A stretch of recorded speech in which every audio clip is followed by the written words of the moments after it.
Vamos começar então com o João Ricardo, aqui da cidade de Santos. Ele é caminhoneiro e ligou e fez a sua pergunta aqui para o pastor. Ele fala sobre o texto, pastor, de Atos, capítulo 10, verso 9, pastor. Atos, capítulo 10, verso 9. Ali ele quer saber se foi liberado comer qualquer tipo de carne. Nesse texto que o consulente está citando, é aquele episódio em que Pedro tem aquela visão daquele lençol vindo do céu, se abrindo, ali tinham animais considerados para os judeus como impuros, imundos, e a voz lhe dizia: pega, mata e come. E Pedro achou aquilo errado, dizer: não, jamais colocarei algo impuro nos meus lábios, na minha boca. E o Senhor então diz a ele que ele não deve considerar impuro aquilo que Deus o preparou, o santificou. Então foi uma lição a Pedro, porque logo em seguida chegaram os mensageiros da parte do centurião Cornélio, que iriam chamá-lo lá para levá-lo à casa de Cornélio para pregar o evangelho. Então, baseado nesse texto, o consulente João Ricardo quer saber se com isso devemos entender que podemos comer qualquer tipo de carne, pastor. Nós temos aqui no capítulo 10 e no versículo 9 referências a esse problema apresentado. No dia seguinte, indo eles seu caminho, estando já perto da cidade, subiu Pedro ao terraço para orar, quase a hora sexta. E tendo fome quis comer. E enquanto lhe preparavam, sobreveio um arrebatamento de sentidos, e viu o céu aberto, que descia um vaso como se fosse um grande lençol, atado pelas quatro pontas, vindo para a terra, no qual havia de todos os animais, quadrúpedes, répteis e aves do céu. E foi-lhe dirigida uma voz: levanta-te, Pedro, mata e come. Mas Pedro disse: de modo nenhum, Senhor, porque nunca comi coisa comum ou imunda. E a segunda vez lhe disse a voz: não faças tu comum ao que Deus purificou. E aconteceu que isto se deu por 3 vezes, e o vaso tornou-se a recolher no céu. E estando Pedro duvidando entre si acerca do que seria a visão que tinha visto, eis que os varões que foram enviados por Cornélio pararam à porta, perguntando pela casa de Simão. E chamando, perguntaram-lhe se Simão, que tinha por sobrenome Pedro, morava ali. E pensando Pedro naquela visão, disse-lhe o Espírito: eis que 3 varões te buscam. Levanta-te, pois, e desce e vai com eles, não duvidando, porque eu os enviei. E descendo Pedro para junto dos varões que lhe foram enviados por Cornélio, disse: sou eu a quem procurais? Qual é a causa por que estais aqui? E eles disseram: Cornélio, centurião, varão justo e temente a Deus, que tem um bom testemunho de toda a nação dos judeus, foi avisado por um santo anjo para que te chamasses à sua casa e ouvisses as tuas palavras. Então, chamando-os para dentro, os recebeu em casa. No dia seguinte foi Pedro com eles, e foram com ele alguns irmãos de Jope. E no dia imediato chegaram a Cesareia, e Cornélio os estava esperando, tendo já convidado seus parentes e amigos mais íntimos. E aconteceu que, entrando Pedro, saiu Cornélio a recebê-lo, e prostrando-se a seus pés o adorou. Mas Pedro levantou, dizendo: levanta-te, que eu também sou homem. E falando com ele, entrou e achou muitos que ali se haviam ajuntado, e então se deu efetivamente o que se esperava. Versículo 34. Abrindo Pedro a boca, disse: reconheço por verdade que Deus não faz acepção de pessoas, mas que lhe é agradável aquele que em qualquer nação o teme e obra o que é justo. A palavra que ele enviou aos filhos de Israel, anunciando a paz por Jesus Cristo, este é o Senhor de todos. Esta palavra, vós bem sabeis, veio por toda a Judéia, começando pela Galiléia, depois do batismo que João pregou, como Deus ungiu a Jesus de Nazaré com o Espírito Santo e com virtude, ao qual andou fazendo bem, curando a todos os oprimidos do diabo, porque Deus era com ele. E nós somos testemunhas de todas as coisas que fez, tanto na terra da Judéia como em Jerusalém, ao qual mataram, pendurando num madeiro. E a este ressuscitou Deus ao terceiro dia e fez que se manifestasse, não a todo o povo, mas às testemunhas que Deus antes ordenara a nós que comemos e bebemos juntamente com ele depois que ressuscitou dos mortos. E nos mandou pregar o povo e testificar que ele é o que por Deus foi constituído o juiz dos vivos e dos mortos. Então, o que nós depreendemos aqui dessa leitura é que, na verdade, os judeus tinham aquele muito cuidado de não comer coisas impuras ordenadas pela lei de Moisés. E aí estava Pedro numa dúvida com respeito a uma revelação que havia recebido, se devia atender ou não, dado que foi chamado por Cornélio para ir à casa dele e pregar o evangelho. Ele, a princípio, relutou, mas depois ele recebeu a visita de anjos que lhe disseram que fosse à casa de Cornélio, porque era uma providência de Deus para que a casa de Cornélio, os gentios, pudessem ouvir a palavra e se salvar.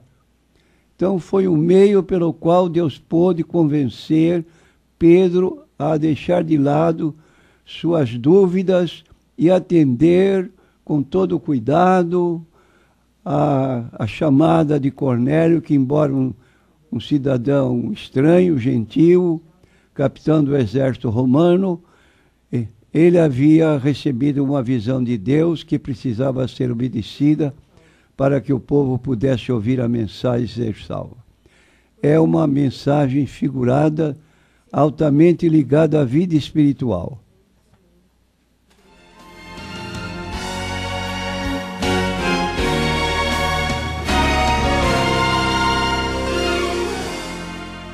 A próxima pergunta é NQI Homem, o nosso consulente, é do distrito de Vicente de Carvalho. É aquela pergunta sobre o aborto. Hoje em dia, pastor, isso aí tem sido muito discutido. Estão tentando aí aprovar leis que aprovam o aborto indiscriminadamente, não é? Qualquer pessoa lá, uma moça que achou que não quer mais aquela gravidez, ela vai e interrompe a qualquer momento. Isso é terrível o que está acontecendo nos nossos dias. E o consulente aqui pergunta ao Senhor: a Bíblia condena o aborto? Então, o que significa o texto de Eclesiastes 6, versos 3 e 4? Eu já ouvi um pastor dizer que Deus não condena o aborto.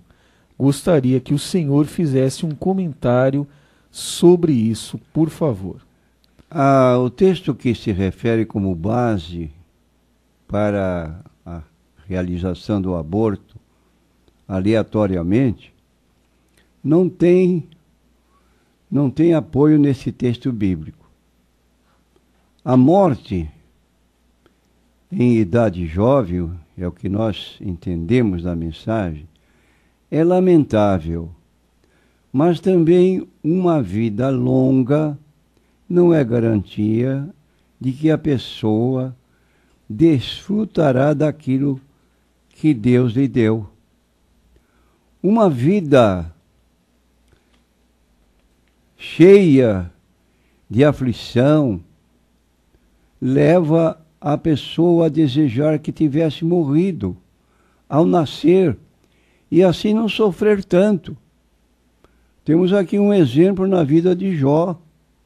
No capítulo 3, conhecemos a história dele, quando Deus perguntou ao diabo: viste meu servo Jó, homem íntegro, reto, que se desvia do mal? Que andando, olha, Deus dando testemunho de Jó, e o diabo dizendo: também tu o cercaste de tanta riqueza, tanta beleza, até eu, como quem diz, né? Mas Deus disse para ele: olha, está à disposição, pode agir com ele como você queira, e verá se ele blasfema do teu nome. E o restante nós sabemos.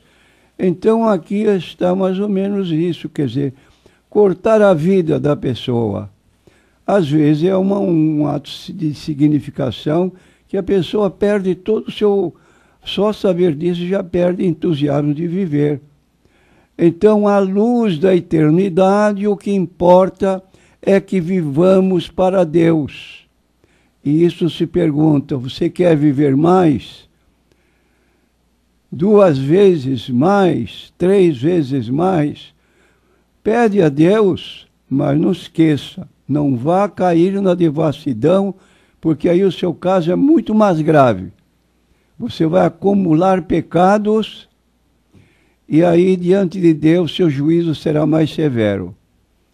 Então, não é uma base bíblica para alguém liberar o aborto a seu bel prazer. Deus dá vida, Deus tira a vida. Nós não temos direito de tirar a vida nem de um inocente, como uma criança recém-nascida, que está na fase ainda de começar a viver, e lá, sem poder de defesa alguma, até os próprios pais se cumprem de fazer essa miséria.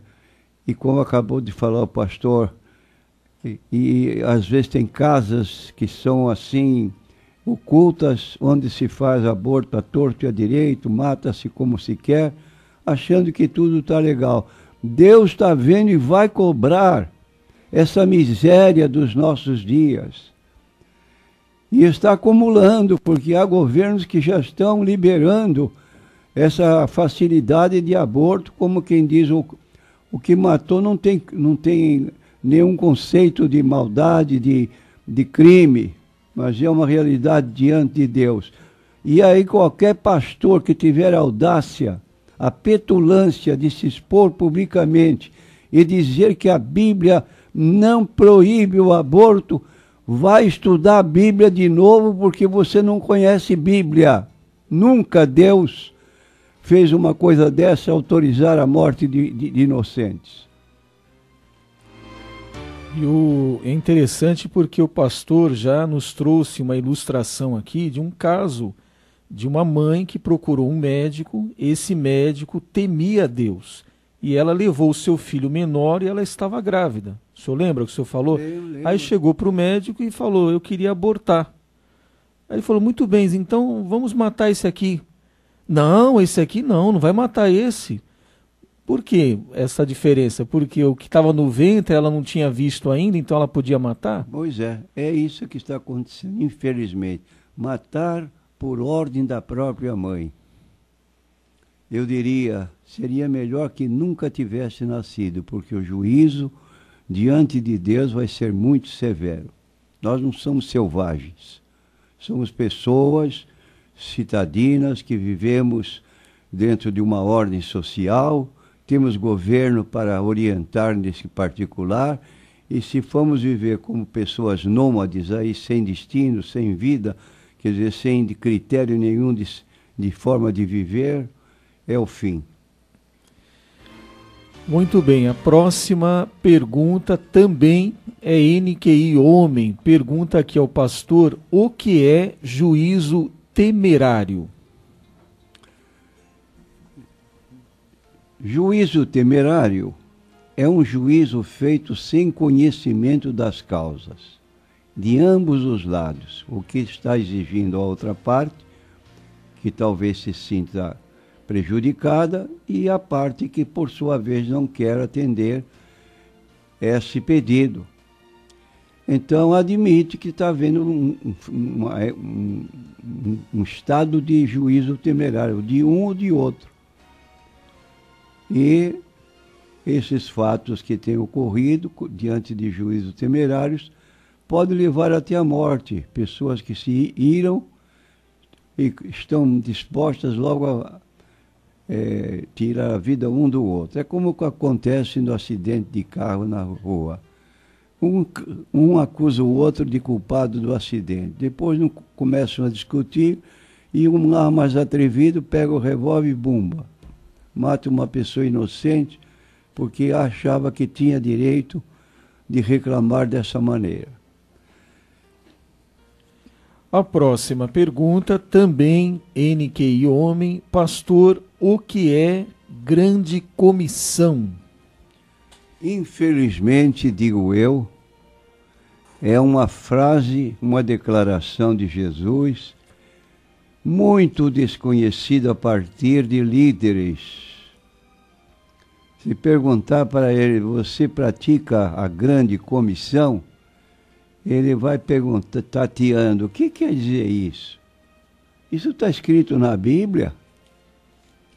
Não está escrito a grande comissão, mas ela está indicada, e com muita clareza, por parte do Senhor Jesus Cristo. Eu vou ler em Mateus capítulo 28, versículo 18 em diante. Quando Jesus reuniu os apóstolos para sua despedida, e disse, é-me dado todo o poder no céu e na terra. Versículo 18, parte final. Portanto, ide e ensinai todas as nações, batizando-as em nome do Pai e do Filho e do Espírito Santo, ensinando-as a guardar todas as coisas que eu vos tenho mandado, e eis que estou convosco todos os dias até a consumação dos séculos. Paralelamente, nós encontramos em Marcos capítulo 16, de novo, Jesus repetindo a mesma ordem, dizendo o seguinte, Marcos 16, versículo 15 e 16. E disse-lhes, ide por todo o mundo, pregai o evangelho a toda criatura. Quem crer e for batizado será salvo, mas quem não crer será condenado. Agora, quero dizer aos ouvintes, para esclarecer, a palavra evangelho significa boas novas. E alguém perguntará, que tipo de boas novas são essas que devemos anunciar? Então, o apóstolo Paulo, o maior escritor da Bíblia, que se converteu no caminho de Damasco, perseguidor atroz dos cristãos, dirigia-se para a cidade de Damasco para perseguir os cristãos naquela cidade que não lhe pertencia. Ele teve uma surpresa de ouvir a voz de Deus dizendo, Saulo, Saulo, por que tu me persegues? Duro é para ti recalcitrar contra os aguilhões. Ele caiu por terra. Senhor, que queres que eu faça? Entra na cidade e lá te será dito o que deves fazer. Lá Paulo, que havia ido para perseguir, foi perseguido. Retirado da cidade como morto. E ainda sobreviveu. Então Paulo diz o que é evangelho. Capítulo 15 de 1 Coríntios, versículo 1 em diante. Também vos notifico, irmãos, o evangelho que já vos tenho anunciado, o qual também recebestes e no qual também permaneceis, pelo qual também sois salvos. Se o retiverdes tal como vos tenho anunciado. Meu prezado ouvinte, desculpe-me a minha colocação, mas você sabe que tempo está esse verbo, sois salvos.